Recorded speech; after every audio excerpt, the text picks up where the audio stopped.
पितरों की संतुष्टि और पापों से मुक्ति के लिए श्राद्ध आवश्यक है।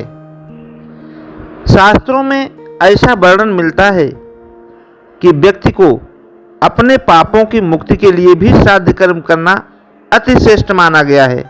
कहते हैं, जो मनुष्य अपने पूर्वजों का श्रद्धापूर्वक श्राद्ध नहीं करता है, उसके द्वारा की गई पूजा को भगवान भी स्वीकार नहीं करते। दिवंगत माता पिता का श्राद्ध न करने वाला संतान नरक में जाता है, ऐसा पुराणों में वर्णन मिलता है। श्राद्ध पक्ष वास्तव में पितरों को याद करके उनके प्रति श्रद्धा भाव प्रदर्शित करने और नई पीढ़ी को अपनी प्राचीन वैदिक और पौराणिक संस्कृति से अवगत करवाने का विशेष पर्व है।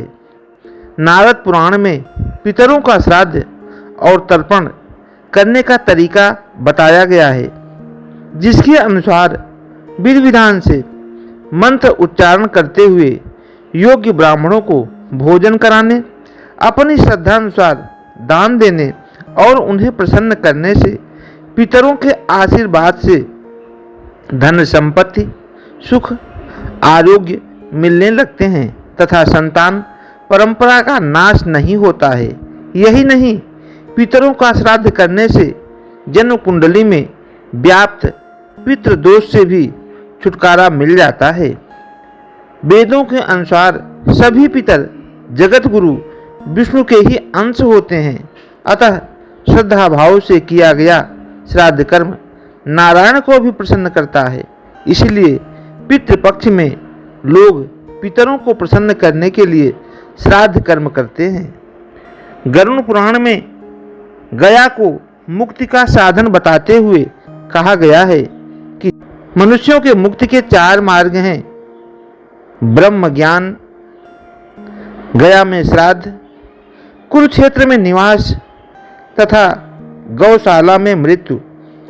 जो मनुष्य अपने घर से गया के लिए प्रस्थान करते हैं, गया पहुंचने तक उनका प्रत्येक कदम पितरों के स्वर्गारोहण के लिए सीढ़ी बनता जाता है। विष्णु स्मृति में कहा गया है कि पितरों द्वारा अभिशप्त परिवार का किसी तरह कल्याण नहीं होता है, अर्थात जिन पर पितरों का श्राप होता है, जिनके पूर्वज श्राप देते हैं, उनका किसी भी तरह से कल्याण नहीं होता है, वहाँ दुख ही होता है और मृत्यु के अनंतर नरकगामी होना पड़ता है, अर्थात अनेक प्रकार के कष्ट को सहना पड़ता है।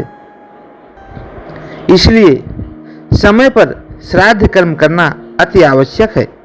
धार्मिक ग्रंथों में कहा गया है कि मृतक का श्राद्ध समय पर ही करना चाहिए, क्योंकि सपिंडी श्राद्ध द्वारा मृतक को पितरों की श्रेणी में प्रवेश मिलता है।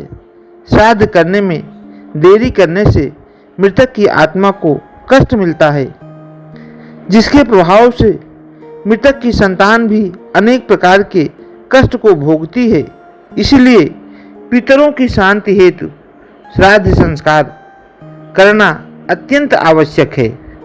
जिस मनुष्य को अपने माता पिता की मृत्यु की तिथि ज्ञात ना हो, तो वह पितृपक्ष की अमावस्या तिथि के दिन विधि पूर्वक श्राद्ध कर सकता है, या प्रत्येक माह में आने वाली अमावस्या की तिथि को दक्षिण की तरफ मुँह करके जल द्वारा तर्पण करके अपने पितरों को तृप्त कर सकता है। ऐसा श्राद्ध करके अपने पितरों को संतुष्ट कर सकता है और पापों से मुक्त हो सकता है।